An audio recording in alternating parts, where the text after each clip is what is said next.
के सिपाहीदारा नामक स्थान की रहने वाली कुमारी शांता पांडे ने अनुरोध किया कि महाराज जी उनके घर किसी दिन आकर प्रसाद ग्रहण करें। महाराज जी ने तुरंत कहा कि हम कल आएंगे। साथ ही साथ महाराज जी ने यह भी कहा कि हमारे साथ अन्य 8-10 भक्त भी आएंगे। शांता जी ये सुनकर बहुत खुश हुई और खुशी खुशी घर लौट आई। दूसरे दिन उन्होंने लगकर भोजन की तैयारी करी। जब भोजन तैयार हुआ तो शांता जी महाराज जी को बुलाने बजरंगगढ़ गई। बाबा जी ने जाने के लिए डांडी मंगवाई, परंतु डांडी आने में काफी समय हुआ। जब देर हुई तो महाराज जी ने डांडी यह कहकर वापस करवा दी कि अब हम पैदल ही चलेंगे।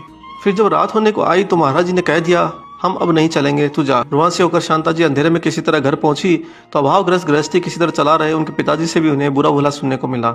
मन ही मन रोती बिलखती शांता जी ने प्रण किया कि जब तक बाबा ये पूड़ियाँ नहीं खाएंगे तब तक मैं भी कुछ नहीं खाऊंगी। वह महाराज जी का इंतजार करती रही और यूं ही इंतजार में 2 दिन बीत गए। न बाबा आए न शांता जी ने कुछ खाया। तीसरे दिन शांता जी की माता जी ने समझाया कि तू ये पुड़िया लेकर बाबा के पास ही क्यों नहीं चली जाती। यह सुनकर शांता जी जब पुड़िया लेकर बाबा महाराज के पास आश्रम आई तो बाबा बोले कि क्या लाई है, रख दे, स्नान करने के बाद खाऊंगा। स्नान करने के बाद महाराज जी ने पुनः कहा कि क्या लाई है रे शांता।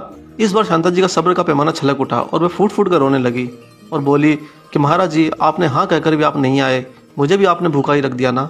बाबा बोले अरे हम तो आए थे और तूने हमें पुड़िया भी खिलाई थी कि नहीं, याद नहीं। शांता जी ने याद किया। उस रात्रि स्वप्न में महाराज जी ने उन्हें दर्शन दिया था और उनसे पूड़ियाँ मांगी थी और शांता जी ने उन्हें स्वप्न में महाराज जी को कुछ पूड़ियाँ खिलाई। परंतु यह याद कर शांता जी ने महाराज जी से शिकायत की कि बाबा वो तो स्वप्न था, मैंने तो स्वप्न में खिलाई थी, परंतु आपने तो घर आने का वचन दिया था। तो महाराज जी धीरे से मुस्कुराए और महाराज जी ने कहा कि शांता तो क्या ये अब जो हो रहा है यह स्वप्न नहीं है। बाबा की यह दया कृपा सुन शांता की आंखों में अश्रुधारा बह निकली। शांता ने देखा कि सामने बैठे महाराज जी मुस्कुरा रहे हैं और 2 दिन की बासी पूड़ियाँ स्वाद ले लेकर खा रहे हैं। ऐसे हैं हमारे करुणा निधान बाबा नीम करोली महाराज। जय सिया राम।